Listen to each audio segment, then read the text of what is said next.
Good day, everyone. So I got a new snack here that I have yet to try, and thanks for joining me. So it's from Popcorners, the crunchy and wholesome popcorn snack. I've had some of these before, but not this exact flavor. This is sweet and salty kettle corn.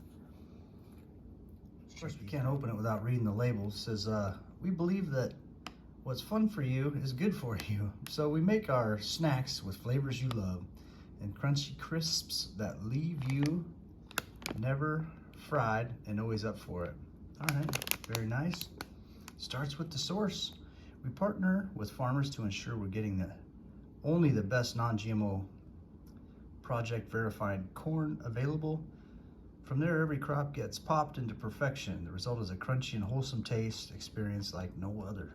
Specifically made to fuel the fun in life, because snacking a bit smarter should never hold you back from living your fullest life. All right, let's see about that.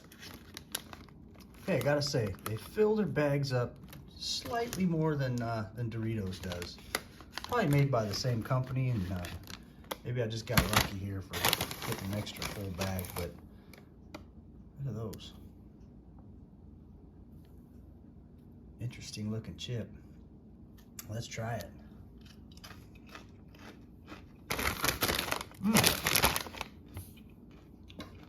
It's got a nice texture to it.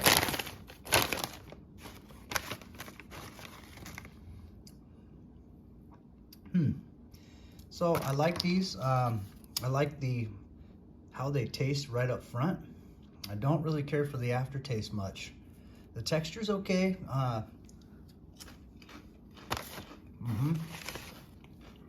Got that kettle corn taste right up front. But I'm having trouble getting past the aftertaste. Try some more and see if I can kind of clean the palate, maybe get it used to these, I suppose. I'm giving it my best shot here.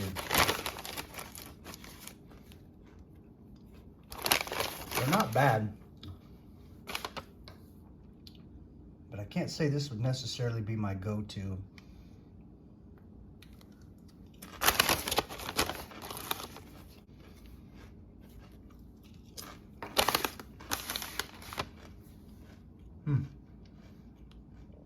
Definitely tastes like kettle corn, no mistaken. And that flavor is good. I guess it's just got kind of a plain popcorn aftertaste. The kettle corn up front, and once that wears off, that plain popcorn aftertaste is there. Not as bad as I first thought, especially after I ate a few of them. But yeah, overall, not too bad. I wouldn't say that this would be my #1 choice, but not bad at all. So anyway, thanks for joining me and trying these things. See you on the next one.